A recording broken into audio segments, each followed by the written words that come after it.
Welcome back, Truth Seeker. Sunday, November 25th, 2018.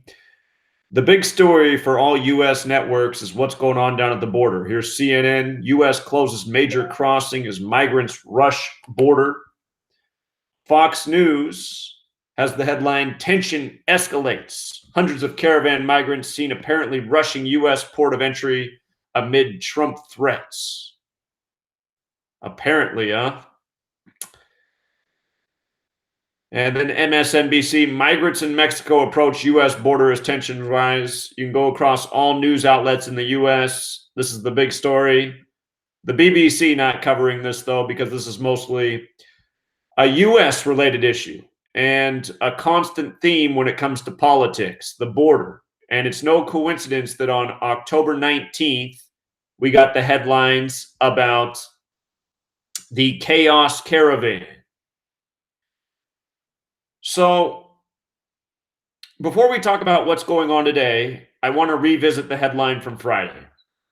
Friday, it was November 23rd, 2018, humanitarian crisis declared as 5,000 migrants reached Tijuana. And of course, Tijuana is just on the other side of the U.S. border, down there by San Diego.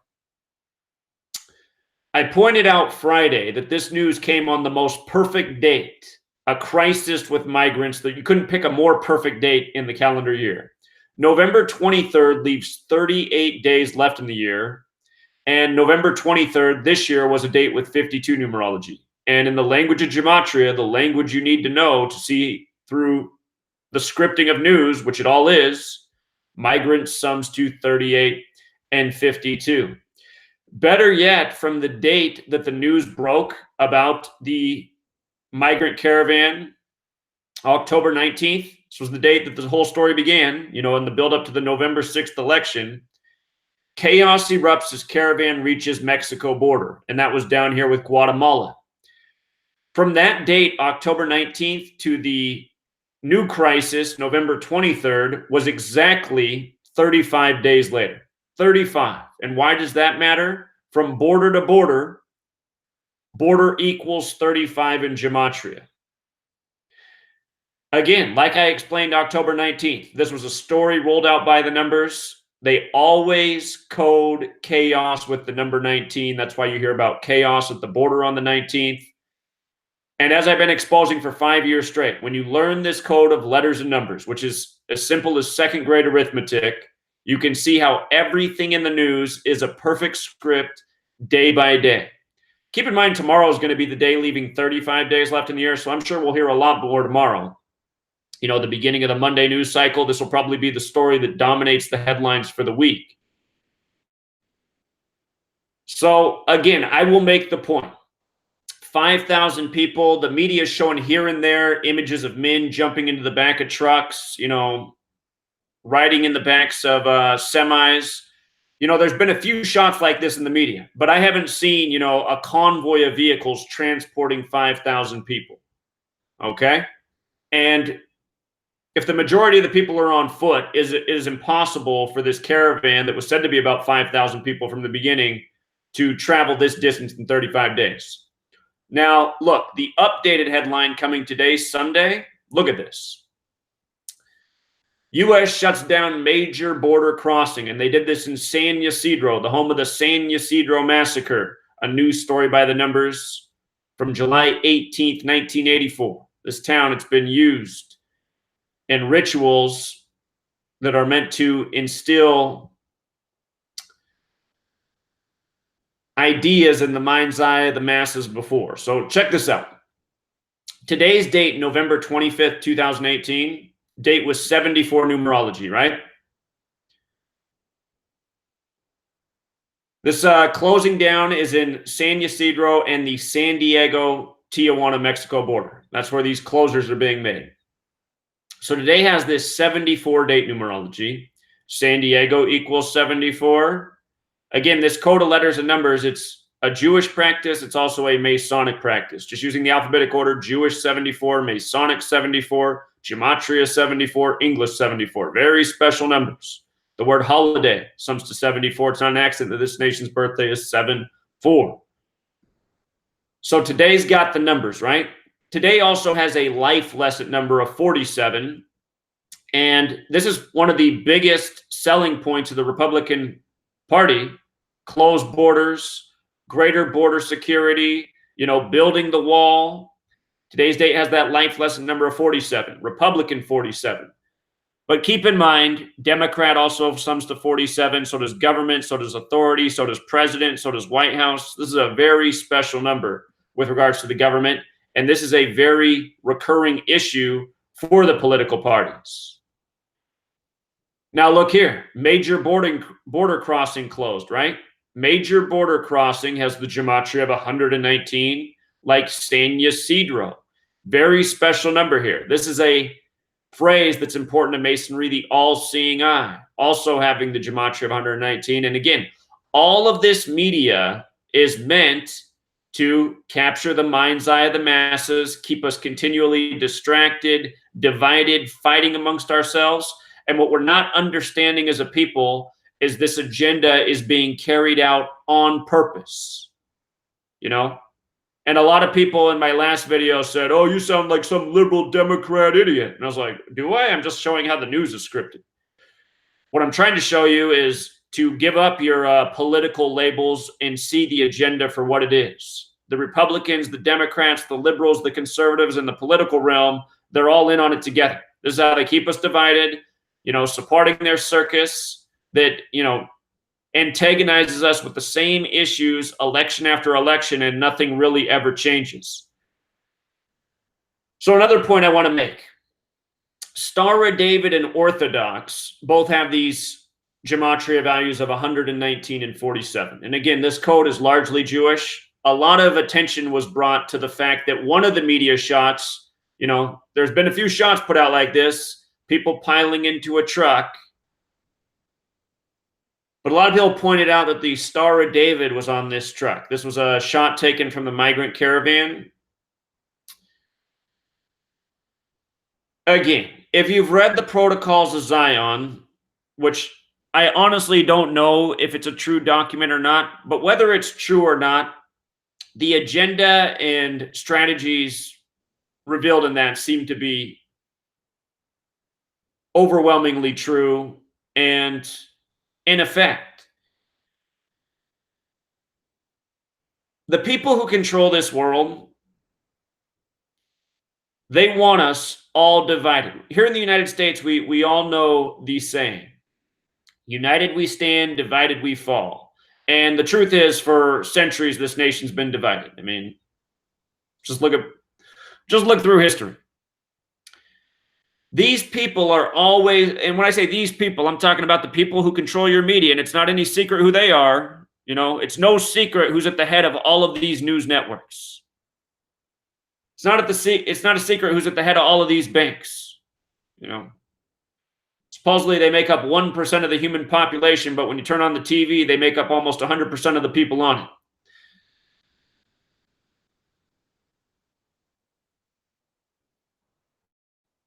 These people have programmed all of us to hate each other, but they've also programmed us at the same time to not speak against them. They're the one group that you can't speak against. You can't say their names. You can't talk about them. It's anti this. But they're the same ones who control the media that teaches us to hate every group of people. They put out media on purpose to divide all the racial groups, all the sexual groups, all the religious groups. They do it with the news, the TV shows, the movies. And all of this stuff just fits into the same thing. They know that they've taught the white people of the United States to hate the brown people. Who mostly votes Republican? White. So they just hate to see this. All the brown people coming up trying to get into their nation. But you know what? I know a lot of those same white people that hate the brown people. They're the same ones that go and shop at Walmart and, they want low prices. Guess who's willing to work for diddly squat? It's these same brown people. It's why they're willing to come here, and it's why they're willing to, work 16 hours a day, picking your berries, your fruit. All of you who are caught on the whole liberal or conservative thing, you need to recognize what your nation really is. It's a big corporation. It's a big military agenda. It's about profit over people. It's about using people, abusing people, you know. Sadly for these people, they come from more desperate circumstances. They're more easily abused. They're more willing to, work 16 hours in the field, picking fruits and vegetables for nothing. But again, that has to happen for you to be able to go to Walmart and buy your berries at hardly any cost. So anyway, a lot of you need to wake up to what's going on. If you go read the comments from my last videos, all sorts of comments like, oh, you must not watch Fox News. They've been showing, it's just like, yeah, you're right. I don't watch Fox News. I don't watch any news media. I know it's all a bunch of BS. I figured that out when I was a child. Time for you to catch up. Here I am showing you how it's all contrived, every single day, news scripted the same way. You look at the subject, you look at the keywords, it's not hard to see what they do. And it's not hard to see who's responsible for it. It's just common sense. It's like, okay, who practices this code of letters and numbers? See, that's what I understood before I even started exposing that. I already saw who ran the media and how they did it. And then I said, oh, they're into Gematria. Well, let me see if this Gematria answers some questions that I've had about things. You guys remember the dancing Israelis in New Jersey on September 11th? You remember that story? Why were they in New Jersey? Well, New Jersey happens to be the state that sums to 119 in 47 in Gematria. This is how you understand things. This code, because this is the code they work by. Very repetitively.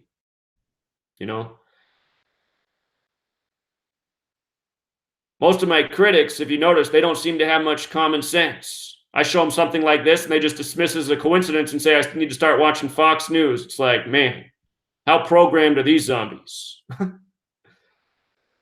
How programmed are these zombies? Everybody who listens to Fox News is just somebody who, they just want to hear one side of a story. Fox News isn't any truth network. Who are you getting your talking points from there? Tucker Carlson? Tucker Carlson, who calls people who question 9/11 crazy conspiracy theorists? Is that your big hero over there, Tucker Carlson? Your proponent of truth? Who is it, Sean Hannity, who does the same thing? Bill O'Reilly, who's not there anymore? I mean, give me a break, you guys. That news network's not here to serve you or clue you into anything. Just here to keep you distracted and divided and, blaming false things for the problems. It's the liberals. It's the liberals. No, it's the corporate structure of this nation. Profit over people. Go read some actual books. Go do some real research from authors who've actually investigated all the corporations that funnel all the illegal immigrants into the nation every single year. It's been going on for a long time. It's major corporations that make sure these people come in. You guys ever see what happened after Katrina? Remember when Hurricane Katrina? You know what they did? They funneled in a whole bunch of illegal immigrants, had them do a whole bunch of cleanup and repair, and then shipped them all out of the country without giving them a single penny. They did give them food and a place to stay while they fixed up the land. I bet you the same type of thing went on in Houston. Same stuff again and again. So anyway, you can keep being a sheep. You can keep watching Fox News or thinking one news source is, here to inform you while all the other ones are so terrible. They're all terrible. Wake up and see the bigger picture. Stop falling for one side of the equation. Now, I imagine plenty of you critics are in the audience. So again, I'm going to open up the phone line here, the Gematria hotline. And if you got something to say, you can dial the number. So listen carefully. You can write it down. You can type it out. The number is, and this is a U.S. number. So if you're in the U.S., you can call it toll free as long as you got long distance. 509-731-0567. 509-731-0567. And let's come out to the chat for a moment and see what's going on in here. Looks like I don't have my volume all the way down.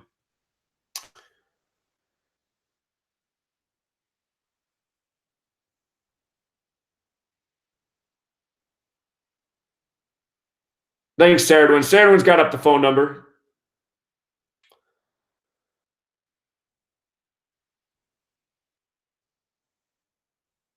Come on, critics. Where's the calls? You guys all blasted the comments last time. All of you. You need to watch Fox News. You need to watch Fox News. They keep you up to date on the border drama. And just, I mean, I went back and watched some of your guys' Fox News clips that you sent me. I mean, just, again, if you watch news media, oh, here's somebody calling in. All right, let me take this call, and then I'll make the point I was going to say. Hey, caller. Zach? Yeah, you're on. Zach, how are you, buddy? Doing well. Thanks for calling. Man, cool to meet you or talk to you here. My name's Peter. You know, I don't know. I can't call in too much. I had sent $100 in to donate some books, so I don't know if you paid tribute on one of the shows or what. But I love the book. I got the book. I'm so inspired. I put some money on your PayPal. Well, thank you very much. Somebody else just recently donated 100, and I get tons of emails every day asking people writing that they can't afford the book. So I send off a lot. I'm going to put the word out there, gematriaeffectnews@gmail.com. The next 20 people who need a free book, send me an email. And you got 20 more thanks to Peter. I said, do either do it at $5 or 10. You know, I started listening, it was 5, and then the thing going to 10, and I know it's changed the sales and stuff. Well, I'll donate it at $5 a piece. So we'll do 20 more donations.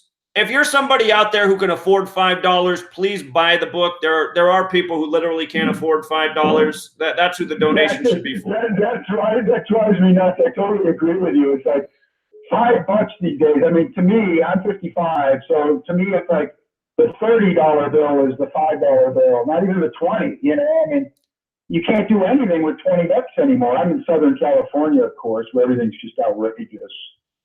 Yeah. Well, I didn't call to just talk about that. I want a couple quick questions.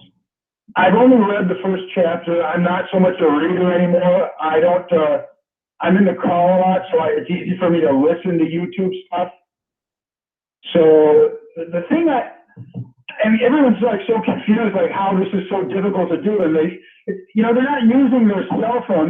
These people have access to supercomputers, right? Right. Like, have you ever heard of people haven't even seen they forgot about the Cray supercomputers. All this is simple math, like you say. So for those of you out there that are so like, oh my God, how could this happen?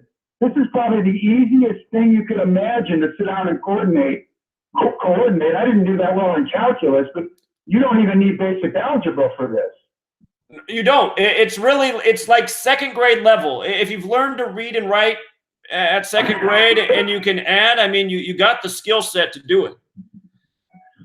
So my question is this. So it's easy to program. What do you think has to go first? Like the computer spits out, obviously there's the dates, like there's certain dates. Okay, next Monday, such and such date has or whatever. I don't know all these numbers like you do yet, the 37 or the 51 or the 47.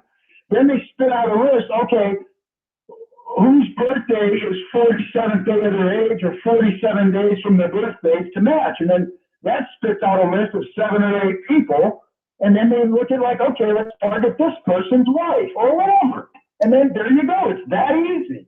You're exactly right. That's exactly how I think they pretty much do it. Because, I mean, we live in the age of databases and computers and massive files. I mean, all of our names are somewhere in a government database with a social security number next to it and a birthday. Yeah. So it's all about the birthday. So there's two numbers there from the day of the age. Now, you never really explained, though, is that just part of the mocking to say this is going to match the day of the age? Like, the one that gets me is like where Trump was at that Wailing Wall so many days from the birthday and the day of the age. Have you found stuff that links that, or you just discovered that?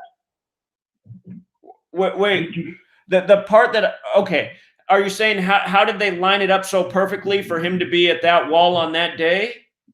Well, do you think they line up these day of age or day from birthday prior to that day, or is that day, or I mean, does it work both ways? Do they decide like this day is very important, now let's find a person to match it?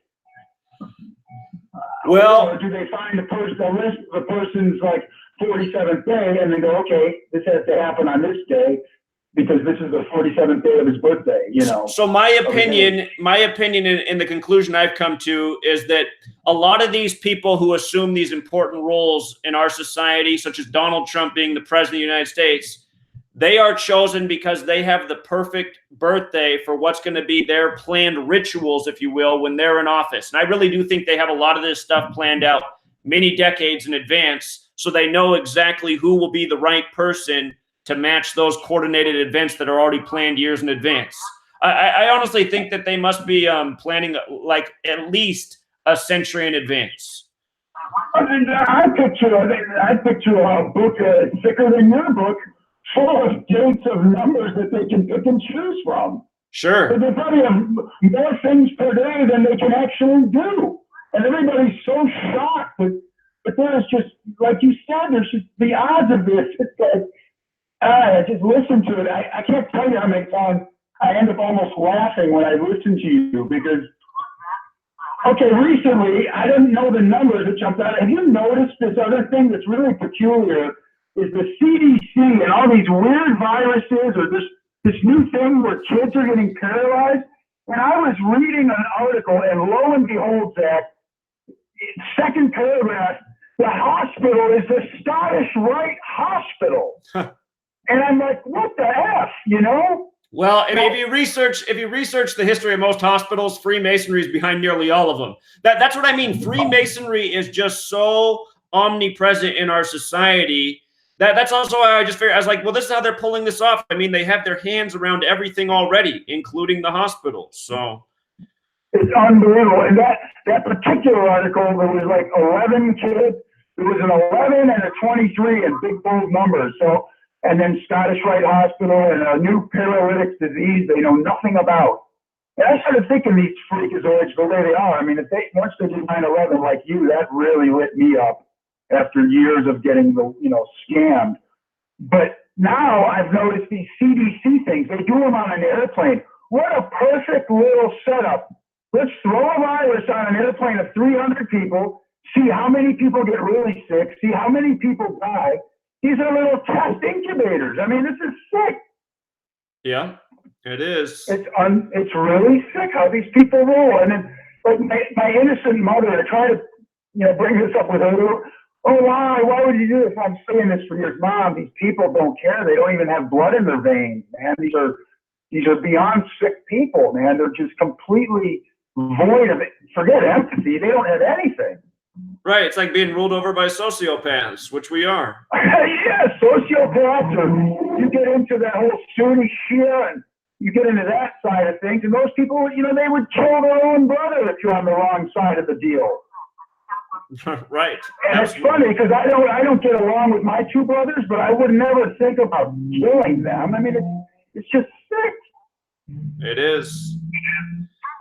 Anyway, so those are some thoughts. I just keep it up. I'm looking to somehow join you in the Gematria News Network. I have a really good speaking ability. Years ago, I did one of those multi-level marketings, and I was really good at it because I could, speak in front of the room. I'm pretty good with numbers, but not like you. I'm amazed how you memorize this stuff. I thought I was good. That was great when you destroyed that Goyim network guy. What a loser, man. And then his friend called up like, that guy was like, started out like acting like a little cornball. I don't know what he was trying to prove. And then you kind of turned him around. Sure. But I did kind of agree with him. You kind of do you blow people out. I mean, you're so intense. And I know it's hard for you because you do this so much, 5 years every day, that you just get like, come on, I don't want to keep talking to third graders. But sadly, I saw a deal, Zach, recently. Like Bush used to speak to a computer. The level of his audience was basically his speeches were for like 9th and 10th graders, maybe 11th graders. Then Obama's the speeches analyzed his speeches for like ninth graders, and now Trump's speeches, the computer has them rated for like eighth graders. Right. Talk about the dumbing down.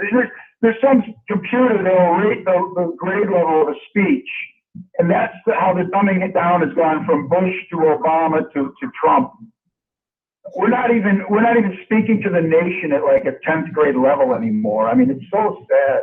Well, the hit TV show just the other year was Who's Smarter Than a Fifth Grader? And, you know, week after week, you found out that nobody was. So I never knew that. Yeah, that was a hit TV show not long ago. Was that a reality TV show? Yeah, it was a game contest show. I believe that was the title, Who's Smarter Than a Fifth Grader? Fifth grader was in the title. So.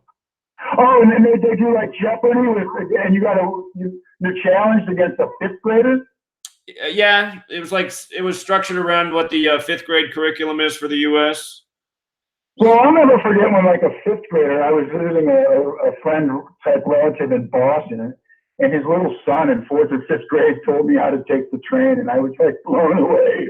So there are those little like savants or little, I think he had Asperger's, whatever that is. Right. Asperger's.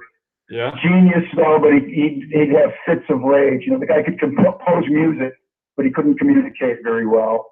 I used to work with that child population. So yeah, that is a very interesting condition. That's a really intense group of people. Oh yeah. And one other thing, I don't know this, but you would know this. Was that show that was titled Numbers? Was that a Gematria thing? Numbers? What show was that? There was a TV show called Numbers, and there was one of these Asperger, a real genius guy that could figure all kinds of things out with the numbers. It was several years back. I don't know how many years. I've been meaning to look it up, but I figured you'd probably have come across it. Well, I know it had a couple of seasons. I know I watched a couple. Knowing me, it could already be like 8 years ago. That seems like last year, the way time seems to be. I'm the same way. No, I get that. I'm gonna have that TV show does sound familiar, but I don't think I've actually ever looked into it.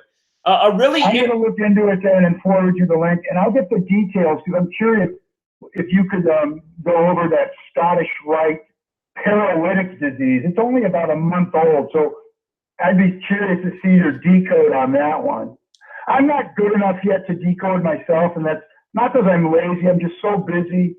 I do Amazon delivery and food delivery. I'm picking up a food right now to deliver. I see. I'm 55 years old. I can't work for anyone. I'm ruined. As I've learned all this, I'm ruined. I'm done. You know, I'm almost depressed. One of my favorite episodes is when you take those walks with the token dude. Oh, Token Tim? Yeah. Token Tim, yeah. I'd be right there with you guys going, what the F do we do, man? This is fucked up. We know all this, and I feel like there's nothing you can do. Right. I meet a guy who has like Save the Constitution written on his truck. And all he's talking about is saving food and bugging in. And I'm like, that's it, dude? You don't want to go down to Washington with 1 million people and end this crap? When are we going to end this crap? That's what we got to do. I want to plan just for a little something I'm working on. I'm trying to figure out what dates I can plan for this spring when the weather's a little better to see if we can get a lot of people to show up in Washington, D.C. to have a form of protest and to raise awareness about this. And maybe we probably got to build a wave. I think you should take your 4,000 or so book buyers. Out of that, there's got to be guys like me. I hear some of them call. If 10% of the book buyers, 400 could turn into something strong, you know? That's like that 300, that movie, The 300. Right, you're right. So 400 people, like I'd be willing to host something here in my little Southern Cal, try to set something up, and even if you came to speak to like 10 people, it might light a little fire, you know? Absolutely. And if the 300 turns into 3,000 strong, then from that we could say, okay, now we need to turn 3,000 and get 10,000 people down to the steps of the sick Pelosi house or whatever that is, you know? Right, right. I mean, wouldn't that be enough to know to wake people up, Zach, that Pelosi and Maxine, these people are going to be in charge of committees next week? I mean, isn't that enough? I think it is. I think if we had that many people there protesting, I imagine us all wearing the same type of T-shirt or a similar T-shirt so we look like we're together. And yeah, the 47 strong. yeah, exactly. And I was leaning in on that I love how you dismantled cue ball, because I was on the fence with it, and then it's like all of a sudden Corsi's being indicted or under, the subpoena. All these cue ballers are all jumping on that dumb thing. And then Trump, what did it for me is the way Trump knows all about 9/11. And I thought he might start to crack something on that, and he just goes right along with it. He's just part of it. Absolutely. It's a big show. It's so sick. It's just so sick, Zach.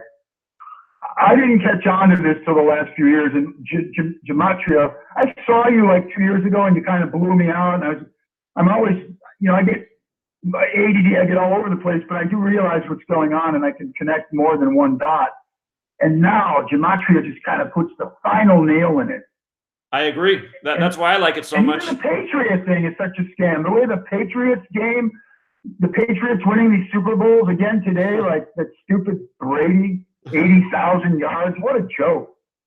Oh, he set a big record today, huh? Should have been on top of that. Yeah, he's closing in. He's going to get his 80,000 yards.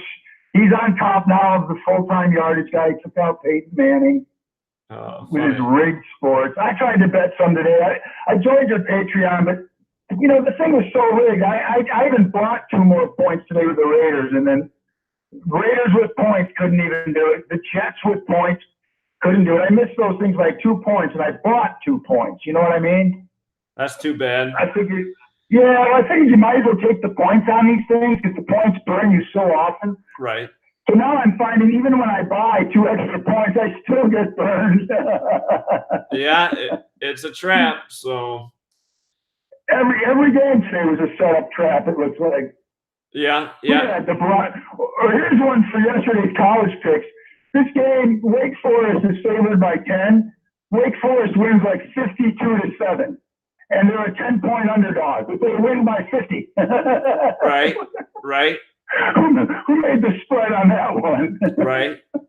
There's every week there's a strong narrative in sports. Like I pointed out how Doug Peterson get his 25th win over the Giants today on the 25th, his 25th career win, and the Eagles ended up winning with 25 points over the Giants, who equal 25. So there's some strong the narrative I'm starting to pick up with that 33-year leg snap thing.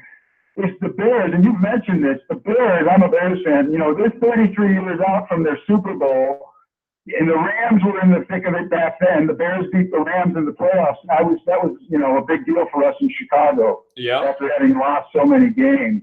Right. That might be a new narrative that's coming. The Bears and the Patriots rematch. And that's a rematch. Tom Brady in the offseason on July 4th, the news story was that he saw a bear in the Montana woods. Right. I'm telling you. And then there was no Brady, of course, in '85. That quarterback was a guy named Grogan. But, these things line up, and that's lining up pretty good in terms of, this young, hot, new Bears team that seems to be playing pretty well.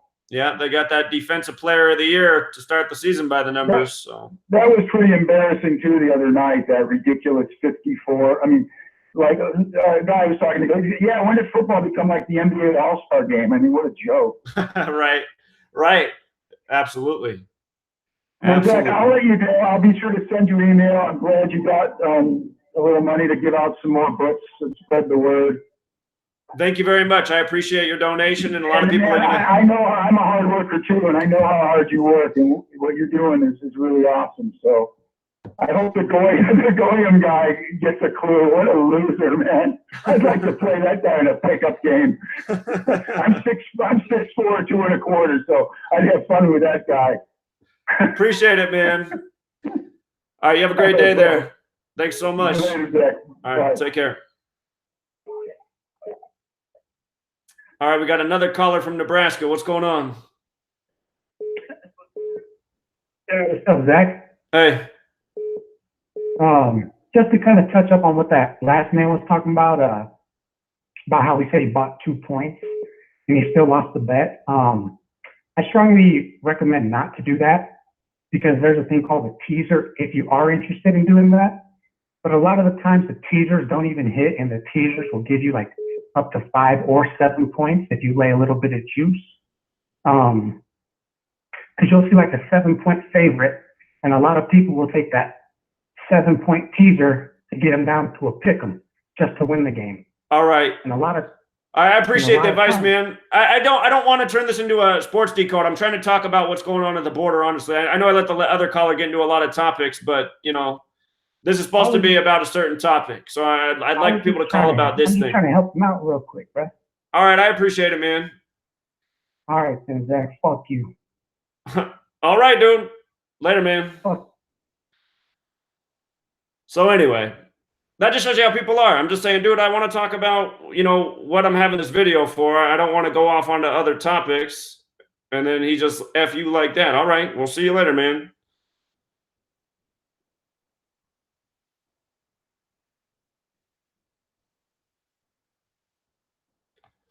Does anybody want to call in about what's going on at the border? I had all sorts of critics in the last video, and that's what I'd like to talk about.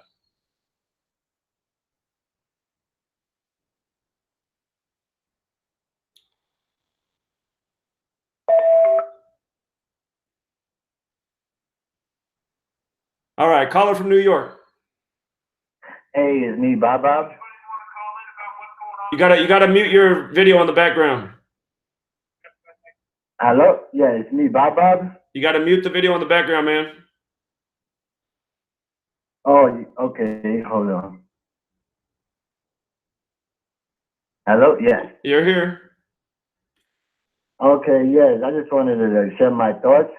Please. Yeah, I'm just worried, you know, I feel both sides, you know, one is desperate to do the change, but they should do the change on their side and not force their change on us, because now we have to retaliate with force if they do come over, because we don't know what they bring in, what diseases or what plans or anything.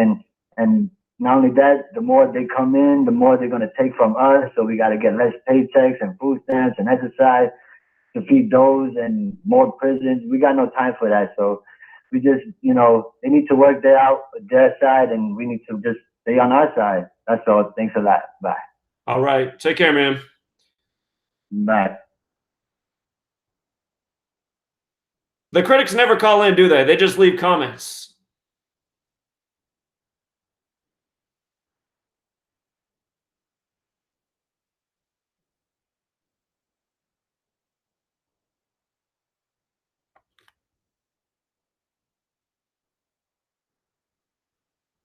All right. Well, the phone line's open. A lot of you guys call while somebody else is on the line. I can't hold two calls, so you got to call in when it's open. But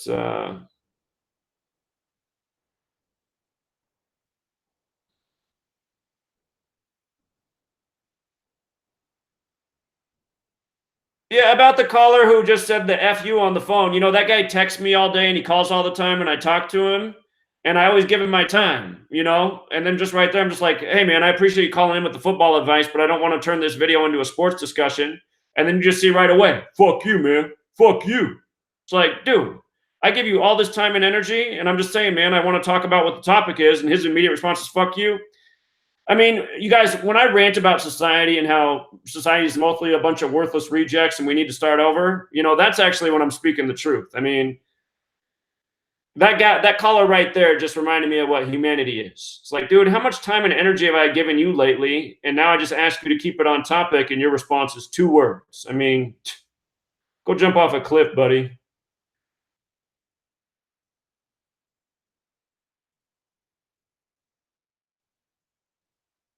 All right, let's get another caller. Hey, what's going on? Hey, how you doing, Zach? Doing all right. What's up? I'm just calling from Harrisburg, PA. I left a comment on your video today about the 35-mile Right. situation. Or not 35 miles, but the 35 thing.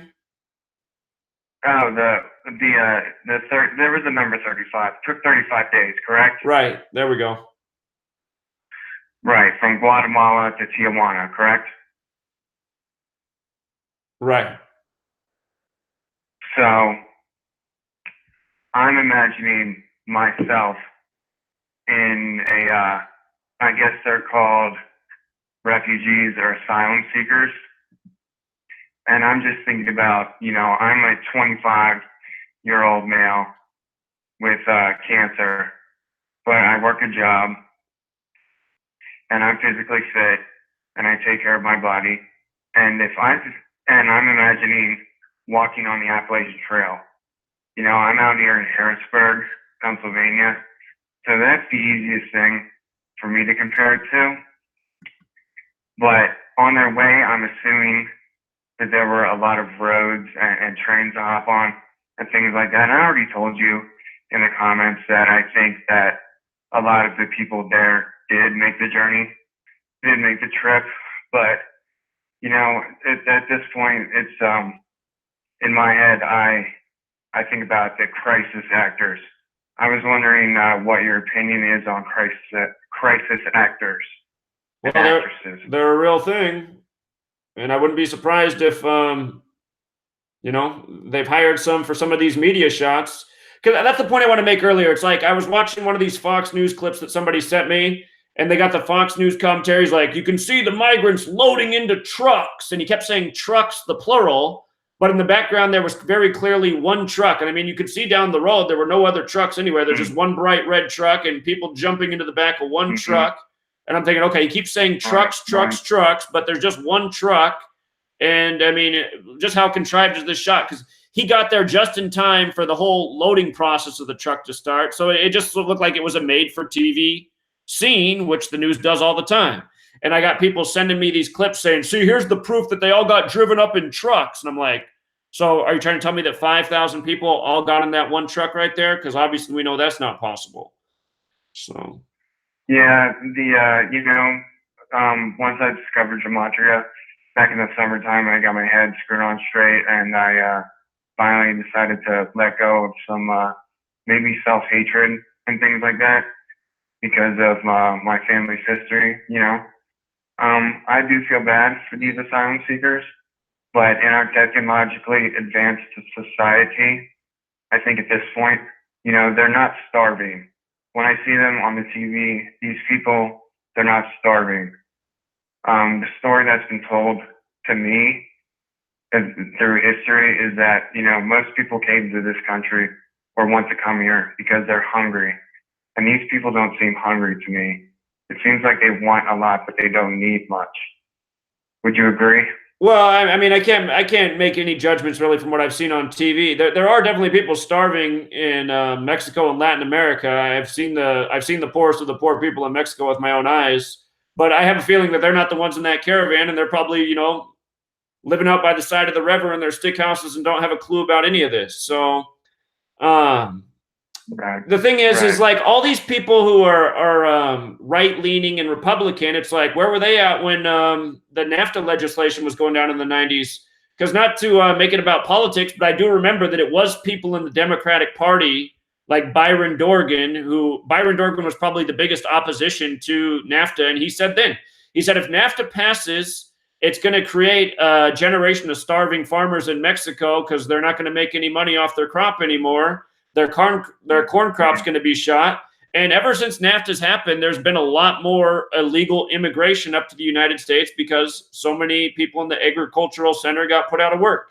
So, I mean, it's all a system, but people don't see the agenda that's in place and who's really responsible. You know, just people always want to blame one side of the political aisle, but really they're working hand in hand and getting played. So.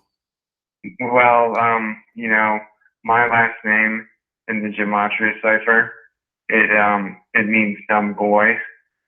And through my family's history, I have discovered certain things about my heritage. But I'm a white male, and I have an Indian girlfriend.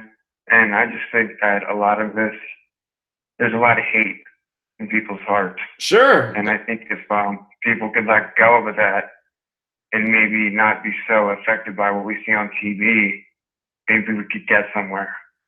Yeah. You know, I'm 25, and people my age are so screwed up, man.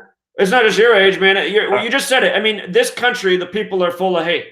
The people are overwhelmingly full of hate and selfishness and greed, and it's all because of the system we grow up in. It's what happens from the media, the movies, the entertainment, the culture, the classroom. Right. It's all by design. We're not taught to cooperate. Like what should really be happening in terms of our human development level when we're put in these state schools kindergarten and first grade should really be about learning why it's important to be nice to other people and how to cooperate.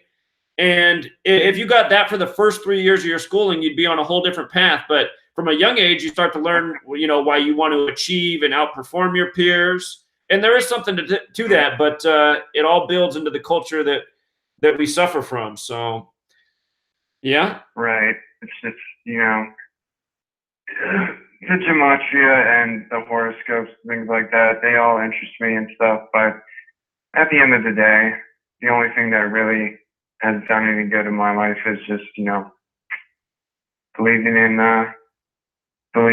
one God. That's all I have time for.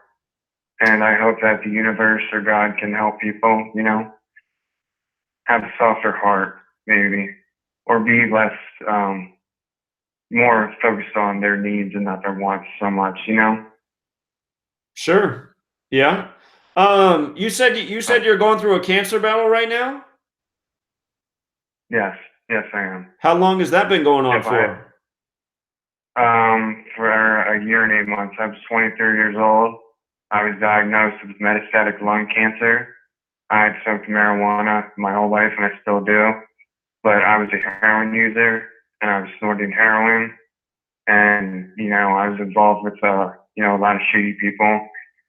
And it's just kind of funny that, all these guys are, from the same block in Brooklyn, especially Trump. And you can trace all this stuff back to a particular situation, mob ties, Freemasonry, all that. I mean, they're all connected. Yeah. You're a fool if you don't realize that. Hey, about your cancer thing, if you don't want to talk about it, it's okay. I'm just wondering, are you overcoming it? And what treatment are you doing? Oh, yeah, man. That's good. I'm over. What's that? I said, oh, that's good that you're overcoming it. How are you treating the cancer? Well, yeah. I'm treating cancer with oral chemotherapy pills. Some people, it's a hard separation. It's kind of like immunotherapy, but it's oral chemotherapy because I have a mutated gene. It's the ALK gene, and that has caused little lesions. They call them lesions. They're very small growths that grow on my lung, my bottom right. There's 30 lobes in your right lung. So in my bottom lobe of my right lung, there's cancer there. There's cancer in my brain, and there's cancer in my bones as well. But I'm doing great. Well, I'm glad you're getting better, man. Worker. That's good. Thank you, Zach. I just wanted to express my opinion and let you know that I appreciate all knowledge. Well, you're very welcome, and I appreciate you listening and calling in. I'm glad to hear you're doing well and winning the battle. So keep it up, friend. Thank you. All right, you take care. Have a good day, mi amigo. Yeah, you too. Take care. See, something tells me that because of what he's had to go through in life, it's given him a more clear perspective about what matters. And, sometimes you have to go through a hard place to get your mind right. So seems to be that way for a lot of us. Here we got another caller from North Carolina. Hello, North Carolina. Hey, this is Minty Mountain from Asheville, North Carolina. Awesome, man. I just wanted to say you're the man, Zach, and I really appreciate your book. And it opened my eyes to the organic side of Gematria. And I had a pretty wild experience with my life in the last few years, and that really illuminated and helped me get some definition on it. Very cool. I want to ask you a personal question. You said you used to be Amish, and I just wondered what made you go away from that? Well, I wasn't born into it. My wife and I, we kind of about 14 years ago, we thought the world was going to end. We were in that Y2K generation of the computers were going to crash and that kind of stuff. Sure. And for everybody out there, it's you think the world's going to end tomorrow, it was going to end tomorrow 14 years ago for us. So it's just like situational, and it just repeats over and over and over again. And your work just, just helps illustrate that so beautifully. But what we did was we moved out to Missouri, and we just moved into the middle of an Amish community, and we didn't have any intention to do it, but we just joined up with them, and they invited us into their church, and we worked with them for like 6 years. But we came out of it because we just, in the long run, like our personal beliefs didn't really mesh up. So we spent time with them, and like I said, 6 years, and then kind of had to move away from it because it just, in the long term, we started. Well, I had a wake up experience, that didn't include your work, but I started to see that, like, wait, the world isn't going to end, and you kind of have to, live in this world without like using like the apocalypse as your retirement plan. Right. Well, that's very interesting. I was just thinking. Now I know how you got into it, but I was just thinking the people who are Amish are going to be the most prepared, I think, for what's coming eventually in this world if they ever do turn out the lights on us. So. Oh, word! I think everybody needs to like sell everything that they have and buy a farm or some farmland, like at least an hour away from a major city, and start producing some sort of like cashable crop, like in North Carolina here, we're getting ready to grow hemp next year, and we grow and make about 80% of our own product, which is fermented foods, and we've been doing that for the last 10 years, and I got to tell everybody out there, like, get with it, because like it's a money market as far as growing produce and then selling it. It's a great idea, because when you're in the business of food, you don't have to like store food. You don't have to like look at your Patriot Supply as like the thing that's going to like protect you, because that's the thing that's just going to get you through the downtime while you're working your own production. Right. Oh, can I say something about the last caller? Please. Yeah. Okay. So fermented food is like not a fad or like a new thing. It's the oldest method of food preservation, and whether you believe in like that God created us or that we evolved, it doesn't matter, because this is like the unifying dynamic in eating, and what we ate is what evolved us into being what we are today. And if you were made or if you were evolved, it doesn't matter, because you were made to use lactic acid as the thing that transports all of the fuel around your body. All of the chemicals and hormones that travel around your body start with lactic acid, So it's like it's the perfect food, because it's in evolution. We wouldn't even have internal organs if it wasn't for lactic acid. It's the thing that helped all vertebrate species like develop into higher levels of life. And it does other things too. Like it's very protective and nourishing. It produces this thing called thermotolerant bacteriocin, and that is an antiviral, anti-tumor, anti-cancer like machine, and it's in abundance in homemade raw fermented food. So if that guy's going to hike the Appalachian Trail, he should send me an email when he gets to Asheville, and I'll like, he can come out to our farm. We do like with trade, and we have like a teaching thing that we do, and I love to include Gematria into it, because it's like the organic side of it completely altered the way that I like see like my purpose in this world, because it's like, okay, well, I've got this mission and I'm gonna be a farmer, and then it evolved into, well, I'm gonna make a product, and then it evolved into like almost a spiritual thing, because the organic side of the code that like I read in your book, it was like, oh my God, wow, like my name equals 54. But then before I even read your book, we created this business for Minty LLC. That's 54. I had a car wreck where I actually died in this car wreck, and I died at 5:40 p.m.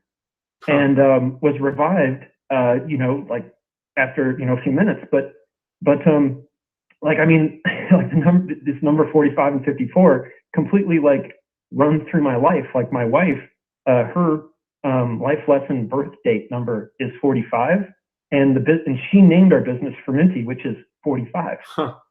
And we got married on 4/5 of 2004. So it just kept like, and there's so much more to it for me, like with like what I'm doing now, and so I've really embraced it. And like, I just want to say that for that kid, you know, like some good fermented food will really help with like the nausea and like the side effects of chemo drugs. And I deal with a lot of sick people, and like I'm lucky, you know, I get to deal with hundreds of people a week, like at our like farm stand and our business and stuff. And I've watched people in the last couple of years go on like a healing journey that is like, I mean, if it wasn't, you know, nature, I'd call it miraculous, you know, but it's just basically like getting back to the way you're supposed to eat, which is all living food, very, very, very low like meat products. You know, you really don't want to eat a lot of meat like you do.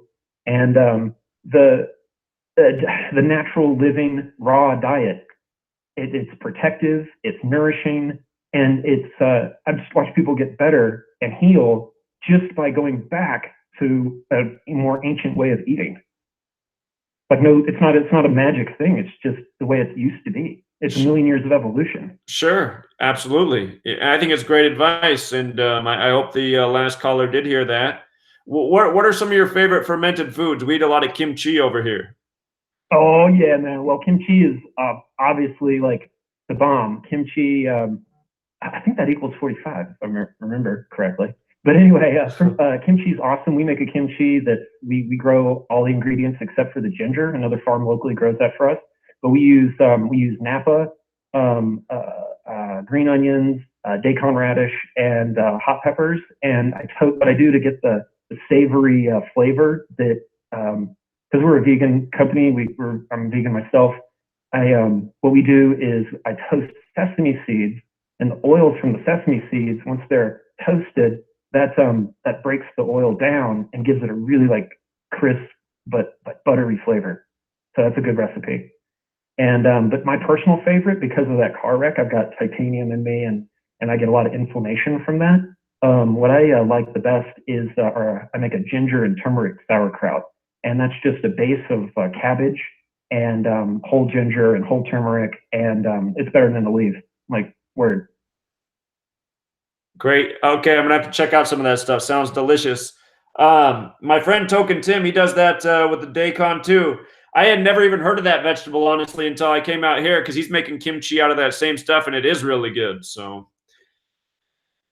gonna have to expand my horizons. Hey man, I just wanted to call and thank you. I mean, I'll let the next caller get in there, but I really just wanted to, like, from the bottom of my heart, thank you for the message that you've really put out there for like not asking for much in return, and that really touches my heart, because you know, like I spend a lot of time giving a lot of effort to people to try to like heal their bodies so that they can have a stronger mind, because you know, I used to, you know, be pretty like uppity and loud about like, you know, about politics and stuff. And when I found fermented food, it was like, oh, I get it. It doesn't matter what I say or do. Nobody's going to listen to that. But they'll eat the food, and then that gives them the elevated mind, because their body and mind is being fed. And so, like, I mean, get you guys some fermented food, because it really, like, you'll notice a big difference. Like, yeah, I could go on all day. Right. Well, we could listen to you all day. You got a lot of great information, and really appreciate it. I hope you call back in, and thank you so much, and also appreciate the support. Oh, and when you get to DC, man, like, let us know, because like I grew up in DC, so like I know places in DC that are like little like Site B for like the Masonic stuff, like Site C. Like, there's all kinds of like little secret places in DC that will like just give more evidence to what you're talking about. Very cool. Like Very cool. like That's awesome. Would the springtime be a time that you'd be able to make a trip down there? For you, man, I'll get there tomorrow. Well, that's very nice of you. All right, I'm going to try to set a date here, and so we can plan this out months in advance, and enough people can get there, and see if we can make some noise and wake some people up. So. Well, if you set it for 4:20, there's a big smoke out on the mall. Okay, it's funny. I was thinking of having it around the date April 7th for the 4/7 thing, but maybe I'll have to reconsider. So. Well, it's the Ides of March, so you know, I mean, there's a lot goes down that month. Good point. Okay. Appreciate it, friend. Great advice, and looking forward to that day, man. All right, peace out, y'all. All right. Have a great day. Take care.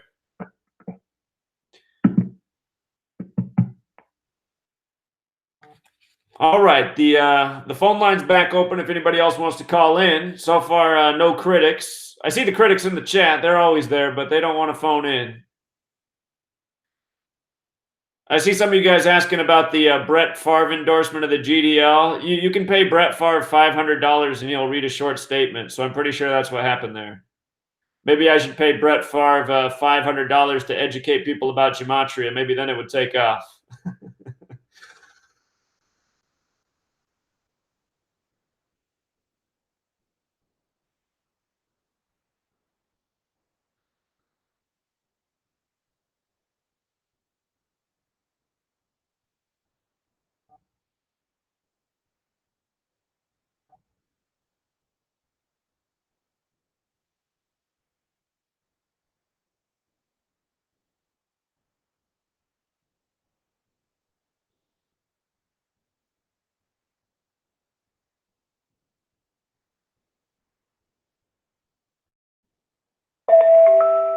All right, we got a call from Arizona here.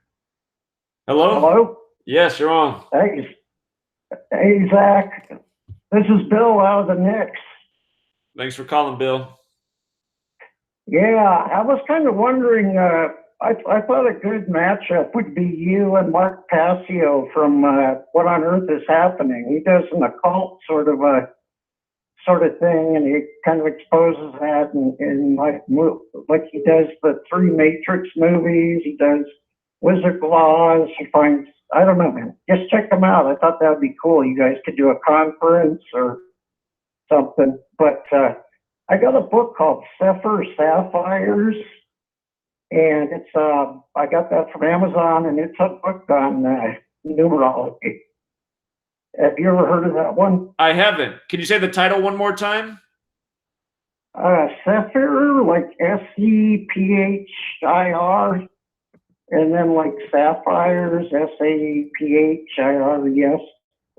I got the book. A lot of the writing is in Hebrew, or yeah, I guess you call it Hebrew. And I don't know. It seems like a good book. I'm checking it out right now. Okay, $30 in paperback. Yeah, there's 2 of them. It's like a 2-part, two book system. I see it. Yeah, I got it up on the screen here. Yeah, I'd never heard of this title before, so I'm interested. Yeah, cool, man. I like what you do with your show. I mean, it pretty much decodes what these Masons have been doing the whole time, you know? I agree. I'm glad you like it. I wish more people did. Yeah. In a way, it's sort of good that it's small time, you know, because if it got big, then you might have more problems and stuff. Right. Okay, yeah. So I appreciate your show. I'm gonna start watching the sports stuff and maybe lay down some money on some teams here. All right, man. Well, good luck to you on that one. Appreciate your call, friend. All right, man. Take care and have a good day. Yeah, you too. Take care. All right. Some of you guys were calling on repeat there trying to get in. Here, I'm going to call Orlando, Florida, because he called like 8 times during that phone call. Hello? Hey, Orlando. I saw you were trying to get through. Yes. Yes. How you doing? Am I live right now? You're live. Okay. My wife is watching the Denver Bronco Steelers game, and I was telling her that due to Gematria, you're able to tell who the winners are, and I'm trying to like explain everything to her basically. And she was like, "That's impossible. Can you like just explain it to her so she could I guess hear it from you better?" Sure. So, like a really good example from today's games of how Gematria influences the games is I liked the Eagles to beat the Giants because Doug Peterson would get his 25th win and the Giants would fall to 3-8. And today's on the 25th. Doug Peterson did get his 25th win. In Gematria, Giants equals 25 and 38. And notice what the Eagles won with. They won with 25 points. And if you just pay attention week after week, those types of things happen in the score. Yesterday, for example, in college football, it's the same thing. It made a lot of sense for Notre Dame to become 12-0 playing USC from the Pac-12 on the day leaving 37 days left in the year. 37 is the 12th prime. The last time Notre Dame was 12-0 was also in the year 2012, and their final game that year was USC as well. Another big game in football from yesterday was the 7 overtime game. If you look up the birthday of the man who caught that winning touchdown in the 7 overtime game, it was 109 days after his birthday. That's the 29th prime number, and football's 29. It's another number you see in the football rituals a lot. So when you document each game and you know what the numbers mean, you see how the same recurring rituals happen again and again. And a lot of it's specific to the team names and city names. Okay. So, yeah, it's just like the oh, sorry, go ahead. You sound like you're gonna say something. Well, okay. So the question is it you're looking at these numbers after the? No. So I've called like nearly every sports championship from early in the season to even before the season began for nearly all the major sports since I've been doing this in the last 5 years. Like last year, for example, the Super Bowl, I said why on September 23rd, why we would have a Patriots and Eagles Super Bowl. And the reason I knew is because the sports and the news are all scripted together. So last year on September 23rd, Donald Trump took on the NFL over the protest of the national anthem and the flag. And I pointed out that it was no accident he did it on September 23rd, 23/9. 239 is the 52nd prime number. Last year was Super Bowl 52. And the thing is, the flag was sewn in Philadelphia at 239 Arch Street. And we already knew that the Patriots were going to be in the Super Bowl before that happened from the riddle that happened in the Super Bowl prior. So it's a lot to explain, but we already knew the Patriots were in. We were just looking for who his opponent was going to be. And before the season began, we were pretty sure it would be an NFC East team. So once Trump took on the flag on that date, I said, okay, there it is. This is the riddle right here. It's going to be the Eagles, Philadelphia, the home of the flag. And the other thing I pointed out is Trump and the flag have the same birthday, June 14th. So from June 14th to September 23rd was 101 days, and Philadelphia equals 101. And I told people, I said, here's how you'll know that my prediction's right. If the Eagles start this season off 10-1, you know that's going to be it. And sure enough, they did start off 10-1. Now, the thing is, even understanding the script, you can still sometimes get things wrong. Last year was the first year since I've been doing this that I called the winner of the Super Bowl wrong. I thought the Patriots were going to beat the Eagles last year, but I did say that if I'm wrong about the Patriots winning, I did put this out before the game happened. I said, if I'm wrong about the Patriots winning and the Eagles do win, it'll be Zach Ertz, number 86 for the Eagles to score the winning touchdown. And he did. And the reason I knew that would happen is because Zach Ertz wears the number 86. His birthday was 86 days before the Super Bowl, and the national anthem was adopted 86 years before last NFL season. So we were looking at all of that stuff before the game was played. And then there's just other recurring things. It's like I always teach people about the significance of 41 in the Super Bowl. The Eagles won with 41 last year. Super Bowl equals 41 in Gematria. And you know, it was all 41's the 13th prime. It was the rematch of the Super Bowl from 13 years earlier, the Eagles and the Patriots. So, you know, you learn the code, you see how repetitive things are. USA Today, you can look up this article. USA Today wrote an article about me in 2016 because I really exposed the best, when I was earlier in my work, the best exposure I did of a rigged sports event was Super Bowl 50. Because in October, you know, 4 months before the Super Bowl was played, I explained why the Broncos would beat the Carolina Panthers. I explained why Von Miller would be the MVP, which came true. I said why there'd be a big Black Panther tribute at the game, which happened. Beyonce got criticized for dressing up as a Black Panther at halftime. And the reason I was able to predict all that is because I saw what they were doing with the news and sports, because it's always this way. During that time, it was like there was just every single week there was a news story of like a white police officer shooting a black unarmed person. It was just crazy at that time. And I mean, they still continue to do that, but it was just super emphasized at that time. And I did some research and I realized that if Cam Newton, so you have to know this, that Super Bowl 50 was in the Bay Area. The Black Panther Party was established in the Bay Area in 1966, the same year that the first Super Bowl happened.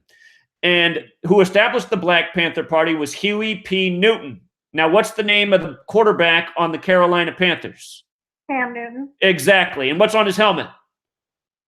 A panther. A Black Panther, right? Yeah. So not only that, but I saw that if the Super Bowl matchup would be Peyton Manning and Cam Newton, the white Bronco, the Black Panther, there were some other riddles here, but I saw that if that was the Super Bowl matchup, that meant that Cam Newton would become the 58th starting quarterback in the history of the Super Bowl. And that is what he became. Now that matters because in Gematria, Huey P. Newton equals 58. And what number does Von Miller wear for the Broncos? You might not know that, but he wears the number 50. 58. He does wear the number 58. You're on it. I'm a Bronco fan. Oh, so you do know that. Okay, so you definitely know. So you might know then that Cam Newton was drafted, and then the pick right after him was Von Miller. Those were the top. Miller, yeah. And you might also recall after that Super Bowl, the whole saga started with Colin Kaepernick protesting, and he was a 49er at the time. Correct. So if you go back and look at that 2011 draft where Cam Newton and Von Miller were drafted, Colin Kaepernick was in that draft too, and the 49ers got him through a draft pick from the Denver Broncos. And when the whole what's his name? Kaepernick took that knee for the first time in the preseason and got attention. That was the 239th day of the year, right? There's this link between the Bay Area and Philadelphia because for a while, the Liberty Bell that's in Philadelphia was stationed in San Francisco. So they do these riddles between Philadelphia and the Bay Area. That's why the Oakland Athletics that are in the Bay Area are originally from Philadelphia. Same with the Warriors, originally from Philadelphia.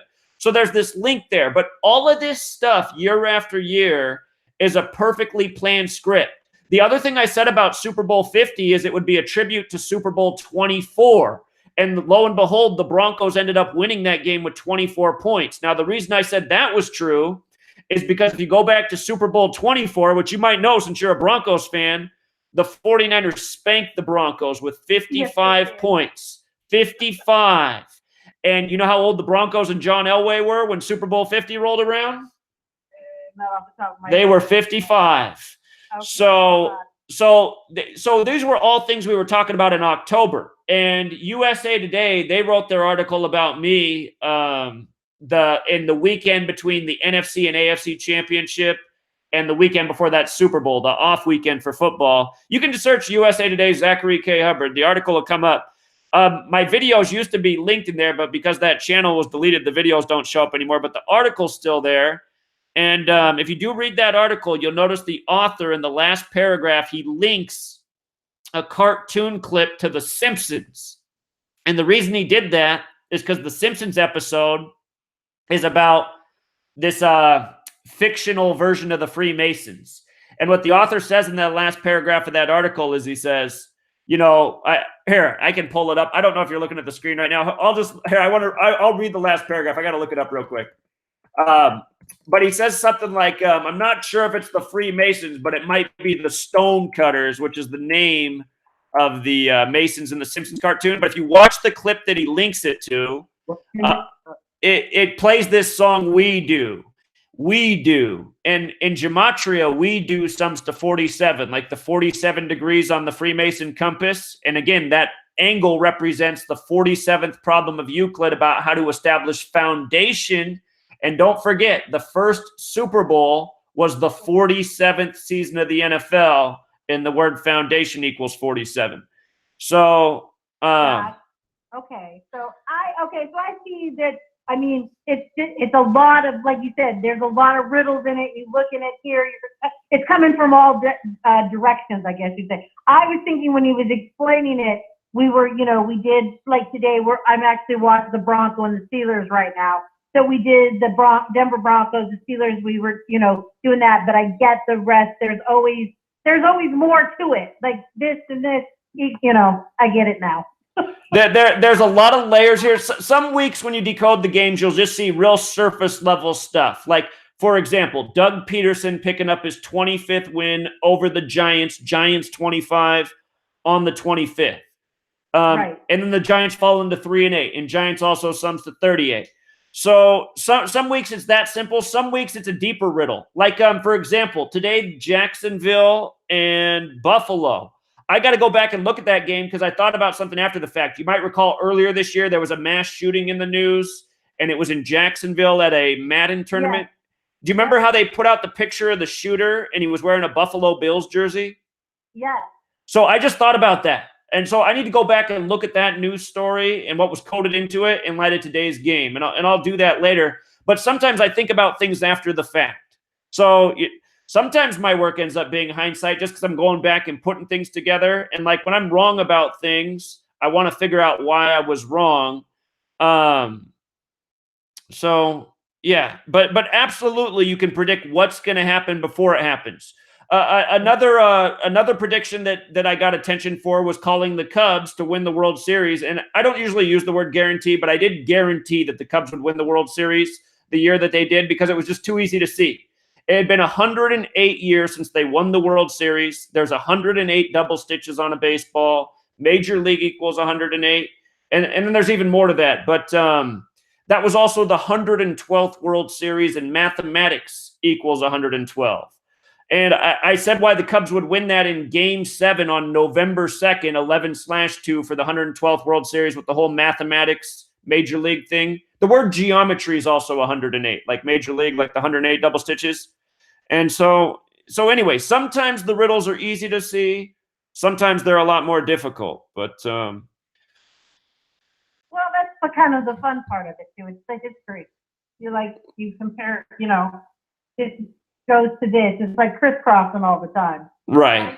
Right. I get what you're saying now. Right. So about this year here, for one more thing, I didn't do my best work with the World Series this year. But I did point out in July that if the Reds, and notice how many games the Red Sox won this year, 108 in the regular season, their new mark. But I did point out that if the Red Sox made the World Series in July, I was saying this, they'll win it in Game 5.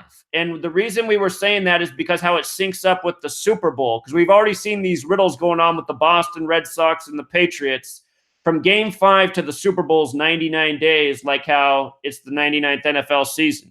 So I will be surprised if old Tom Brady isn't in the Super Bowl at age 41. And again, this year in the offseason, one of the big stories was that Tom Brady saw a bear in Montana, which is the 41st state. So does he end up playing the Bears? I got to do some thinking on that. That would be a repeat of the Super Bowl 33 years earlier. But anyway, I hope I answered your question, and I hope you apply this knowledge. You sure did. Thank you. Thank you so much. You're welcome. Yeah, you too. You take care. All right. Bye-bye. Thank you. Welcome. So, I feel a little bit bad about the caller who I cut off earlier who said F you to me because I said I didn't want to get on sports, but it seems apparent that no critics are going to call in and you guys would rather talk about other things than what's going on at the border. So it's like my radio show every week. I'm like, can you guys talk about the things that are going on in the news, but everybody just wants to talk about whatever they want to talk about. Mike Ditka just suffered a heart attack. Is this true?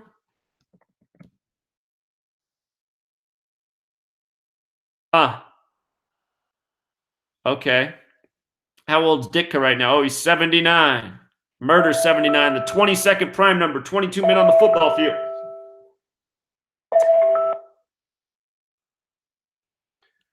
Hello, caller. Hey, how's it going? It's Ben here again.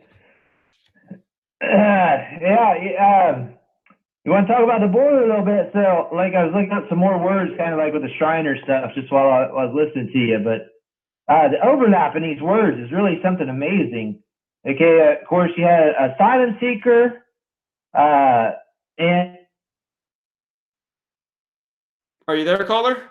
Huh? Oh, I thought you got cut off. I was listening. Oh, I'm sorry. The overlap between asylum seeker, migrant, Shriner, circus, and sacrifice. And like almost every word has a match in one of those 5 words, and it's just overwhelming. I think I'm seeing more. I went out to a parade the other day nearby, and when the Shriners came by, because now I've learned so much about who they are just through the Gematria alone, not to mention I've heard testimonies online and stuff, but I think I see these people as wicked as can be, human sacrifice and pedophilia and pedivore, all these words just match and overlap. And I think you're really on to something here, man. I'm not like a sports fan or anything, so I kind of zone out a little bit on the sports, but I'm trying my best to pay attention. So when you get into that too, because but like even all the names in the sports scene, I know nothing on that. But when you talk about these other issues, man, I'm really zoned into this, and it just seems like I'm just learning so much. It's really cool. But besides that, I really think like if you go down to DC or whatever and do a protest, I'm sure you'll advertise or whatever. But man, I want to be there. Well, I want to. I'm trying to anchor down a date right now so people can plan and be there. And also, for people who want to travel, it's cheaper to get fares there if it's months in advance. So, trying to make it happen here.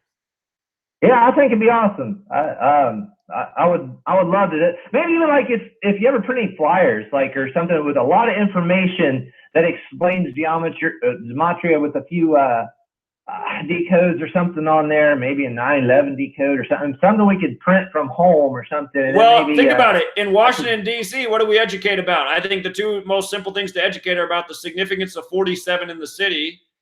And also, I think 9/11 and Flight 77. I think those would make 2 really nice flyers to pass out to people, educate on the street.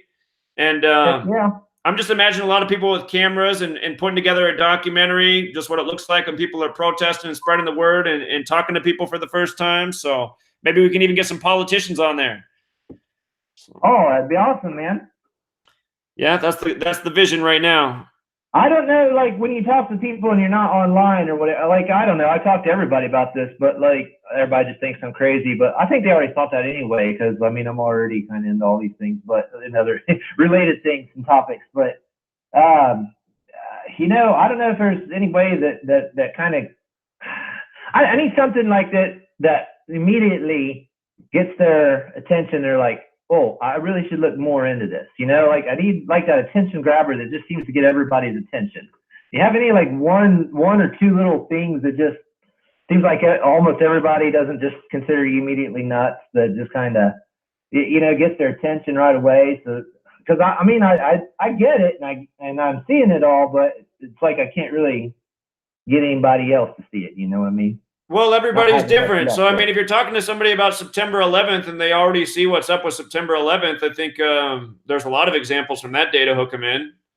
Yeah. Sports probably wakes up more people than anything else, because when they see that their games are rigged by this way, they're like, wait a minute. Okay. So you gotta appeal to people based on what they're into. Everybody's different. I think the teaching the thing about 74 and English and gematria and Jewish and Masonic and holiday and Independence Day, I think that's a really clear example. I don't know if you can see the screen right now, but you can show people this. Hold on, I'm getting something here. I'm pulling this up. I think this is right here. I think this is something that everybody should see and that maybe they can understand. So to go back in time, there was this story on July 4th, 2016 about the Juno probe landing on Jupiter, and Google changed their doodle to this day to say Goy. And the thing about that is, Goy with the alphabetic order is 47, and this was July 4th, a date that can be written 4/7. It was also a date with 47 numerology. I just think little things like that, if people just look at that and like they don't care, they're just like, well, whatever, then they probably just don't want to talk to them, because it's like, well, do you know what Goy means? And do you understand that this code's a Jewish code? Doesn't this just seem a little bit fishy? Jupiter, Goy, the perfect date, Gematria. So, and then you could expand into like the Freemason logo, and Freemasonry is pretty much based in Judaism, and why it's set at 47 degrees. Now foundation equals 47. So, I don't know. There's so many different little nuggets out there. News stories come up every single week that I think most people should wake up to. But Yeah, you know that big like I did one decode and I did get like the most views on my YouTube that I got so far, which ain't very many, but that's saying a lot for me. But I was talking about how that Veterans Day thing in Paris was a big occult ritual where they had the 70 world leaders, and I was explaining what 70 means and all that. And then right as I was watching it, like on CNN, right below, it says something about a Christmas tree was, I think, 50,000 lights and weighed 900 pounds or 800 pounds, something like. And there's like the 58, and I'm like, okay, so that interprets it, and it was 70 feet tall, like the 70 people in the Veterans Day thing in Paris. I'm like, okay, so that's like a little clue to interpret it by. Right. I get it. It's like this stuff's flashing in front of me all the time, and I'm seeing it in all the movies now, even cartoons, everything. And just, man, this stuff's been here this whole time, and I didn't see it. Sure. And just from something recent that I think is really obvious, you don't even really have to explain Gematria, is the whole thing that went down on November 11th, 11/11. Remember, George W. Bush got the medal from Joe Biden. There was a big recount in the news in Florida, like how the 2000 election came down to the Florida recount.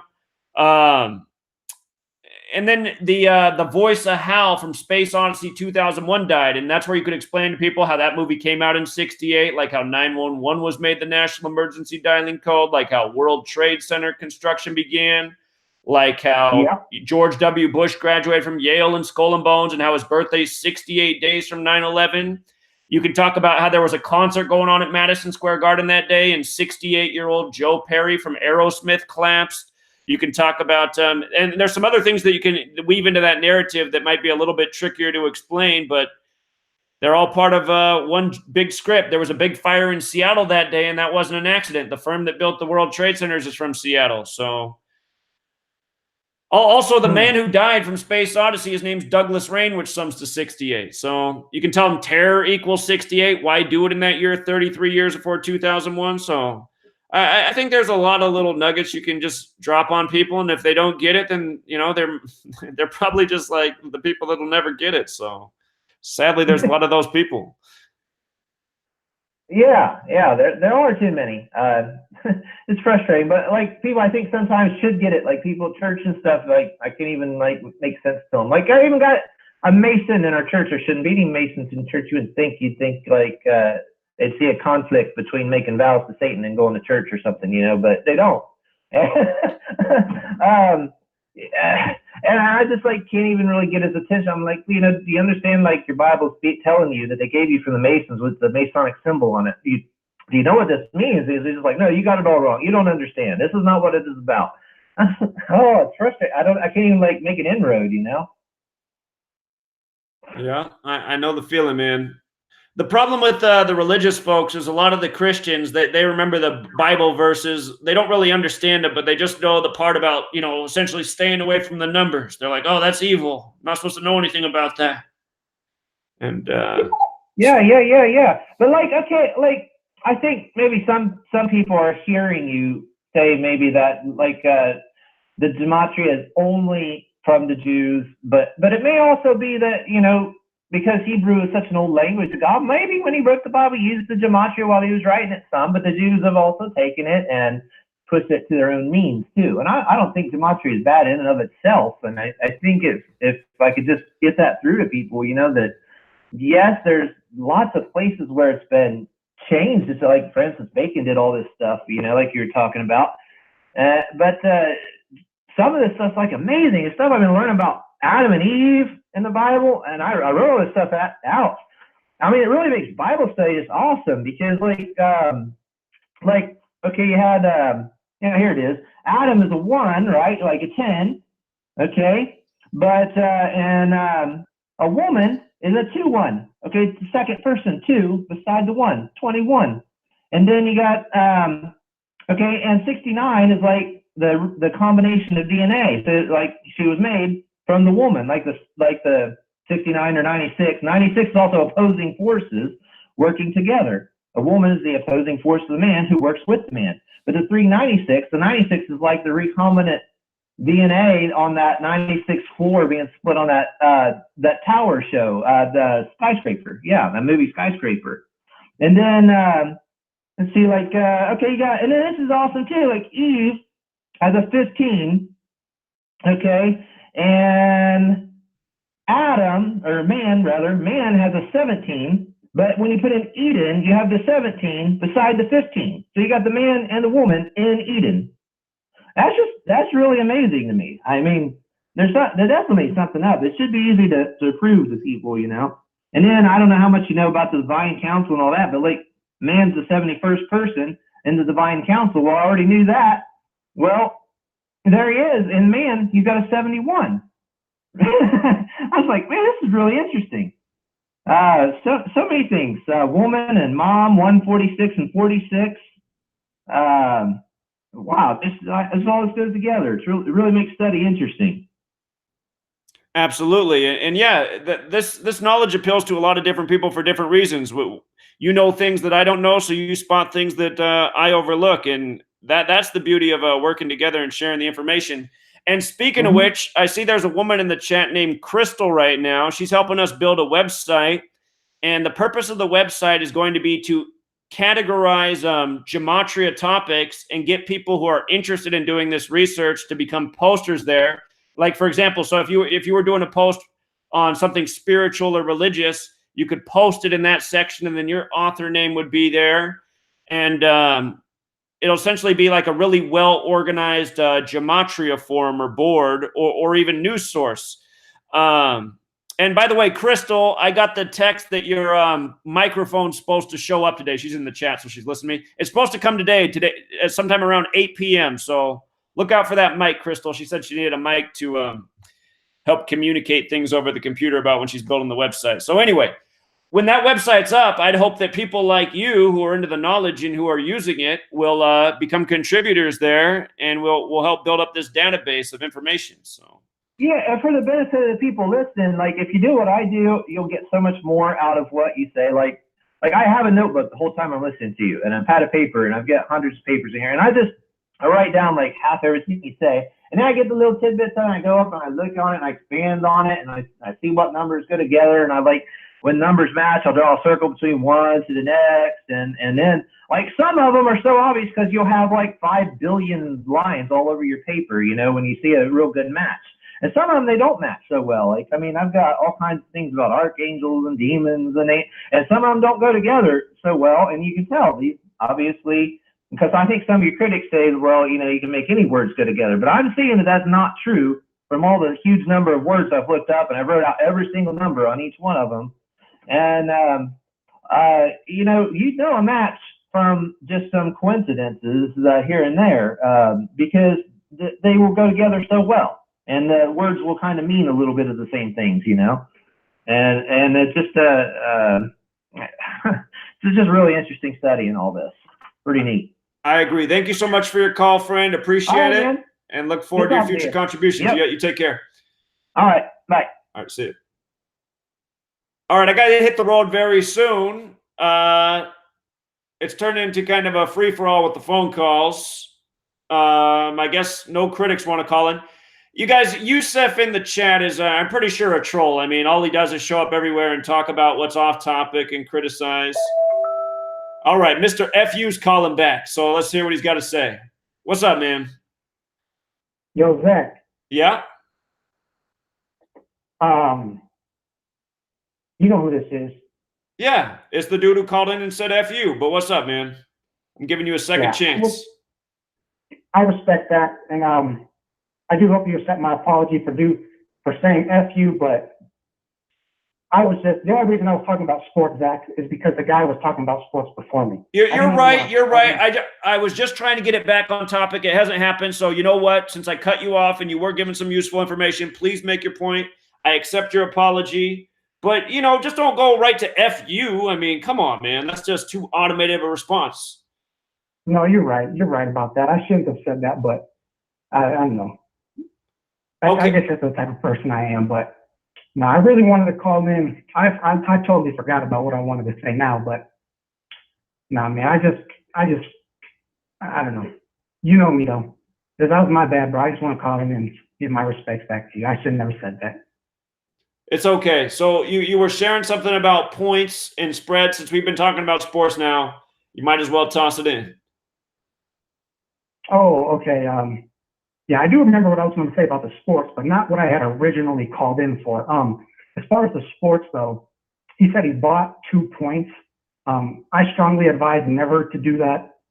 Just real quick. That's all I'm going to say about that. But yeah, man, that's all I got to say. But I do respect you though for answering the call and not, just for answering the call back, man. Well, you're welcome. All right, yeah, and you were making a good point, and I thought honestly when I cut you off earlier, you'd made the point already, and I was just hoping that I'd get people to call in and talk about the subject. So that's all I was trying to do. I wasn't trying to be rude to you. It's just I wanted people to call about this topic because there were so many critics for the last video I made, but so far none of those people call in. So Yeah. Yeah. Okay. Yeah. So about the critics thing, I do just want to say this about this radio show on Wednesday. Is that the guy who supposedly was going to disprove your whole gematria? When I called in on Wednesday, I had to hang up. I was on the line for a little bit, but I had to hang up and go run some errands. But what I did want to say is that he was just taking a bunch of words and saying, okay, like backdrop equals 140 or 47, whatever, backstab, backflip, and he was doing that. But what he wasn't mentioning is how it's related to the story, how sure, there's a million words that equal a million different numbers. And he was just pulling a rabbit out of a hat and saying this equals this and this equals this.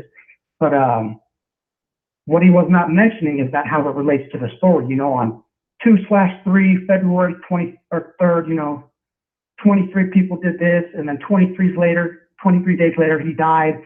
And then, birth date 23, that's what he wasn't, mentioning. And I wanted to call in because I had a really, really good point about something that just happened like an hour ago. And I was going to tell him, if you're still listening, do you think this is a coincidence? 2/3, 23, he dies 23 days later on a date with 23 numerology. Like, I had a really good code for him, and I'm sure he was still listening. So that's what I wanted to call him for, but on Wednesday. But yeah, man, that's all I got for today, though. all right, I appreciate it. Thanks for calling back and apologizing. You have a good day. Yeah, man, you too. All right, take care. Yep. See, I know all about giving second chances and third and fourth chances. I used to work at a group home where every day I had little kids tell me F you and claw me and bite me and hit me and throw their feces at me. So I learned some patience, and I learned that most people, they can apologize if you give them an opportunity to. So, and the caller there, he admitted, he said that's just how he is. He's an angry person. So are a lot of people in this world, and rightfully so. I'd say I'm an angry person, but normally I don't just say F you to somebody unless they deserve it. I'm trying to think of the last time I told somebody F you. I can't remember, but it must have happened.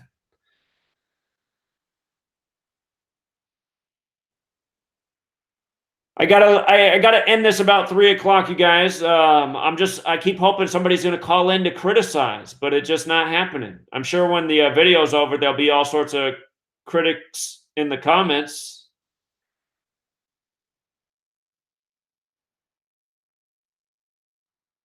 And I see somebody saying that people keep buying the book. I actually haven't sold a single book during this entire podcast. There hasn't been one book sold today.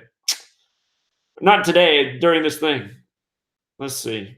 Today there have been, hold on. We're almost to 5,000 total sales. Today there's been 20 sales even. So.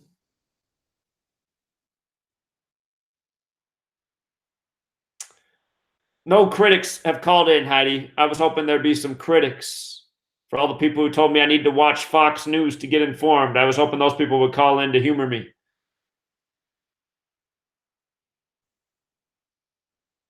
Yusef, why don't you call in? You've been trolling the whole time in the chat. Let's hear Yusef call in. Let's hear him in his own words speaking. You got the number, Yusef. Call in. Call in and tell me how to make better videos.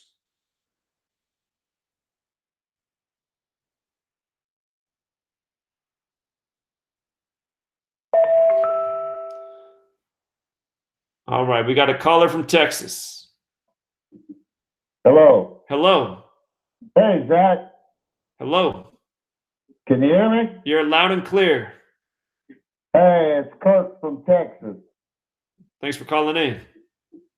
Hey, man, I just want to thank you, man, for the work you do. I'm learning this Gematria stuff. I've been watching you for about 6 months now, and it's really showing me a lot.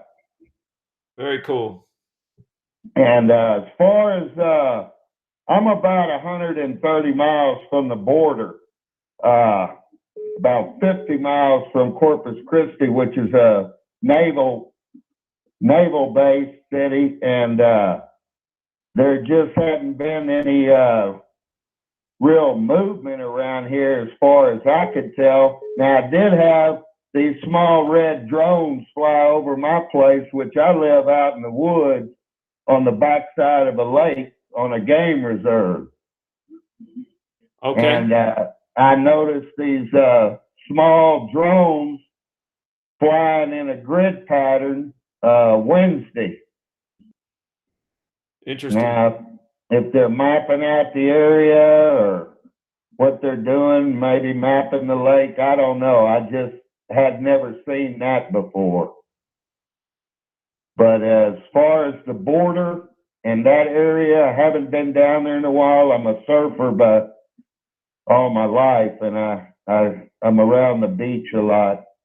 But I'm 57 now. I don't surf as much as I used to. Sure, that makes sense.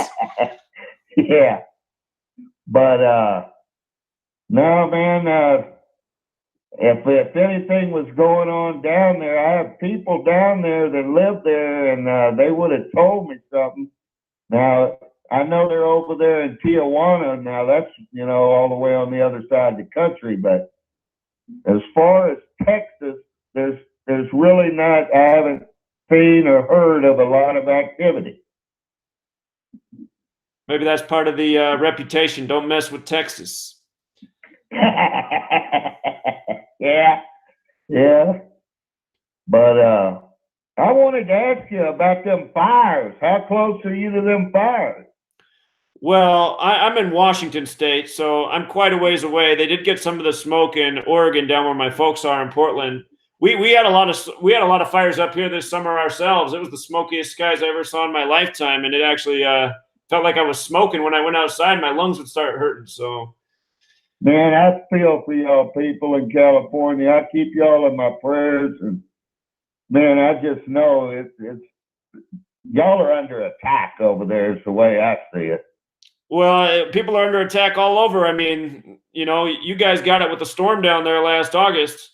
So. Yeah, we get the storms here, and yeah, we do get the storms, and they're still cleaning up from that, from Harvey. Right. And it's just all over the country. I'm 57, and when I was a kid, the sky was blue and the sun was yellow. Right. Yeah. Did you see the Science Journal publication this week having to do with what's going on in the sky? No, I haven't seen that, Zach. When you get off the phone, I'm gonna read this. There was an article put out November 23rd. Supposedly, this is a proposed idea that could start in about 15 years. That they make it seem like this isn't happening, and this is something they could do in the future. Yeah. Spraying chemicals in the air to dim out the sun. This was published in a scientific journal this past Friday as a plan 15 years off to start putting chemicals in the sky to curb global warming by dimming the light of the sun. And it's just the ultimate mockery. This is what they're already doing to us.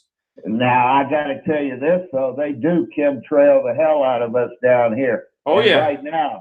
Right now, we're chemmed in. And I have noticed, I live on a game reserve. There's not as many birds. I used to have a lot of coons and possums and all that. They're disappearing. Right. Even the deer. I got fewer deer than we used to have. How about insects? What about bugs? Well, yeah, some of the bugs, but like mosquitoes. Right, mosquitoes. I got mosquitoes here that are, I call them the micro mini. They're just so tiny and you can't even see them, and they're biting you. And I think they can even fit through a screen wire. Yeah, I know what you're saying with that. That's what I see. I see more fruit flies and mosquitoes, but I see less of everything else. Bugs, birds, Right. all animals. Right. I see the same thing. Well, I just wanted to get through, man, and tell you how much I appreciate your work, brother. Well, you're very welcome, and I appreciate you calling in and sharing your point of view. It means a lot. Thank you. All right, Zach, you take care. You too. Thanks, man. Bye-bye. Bye.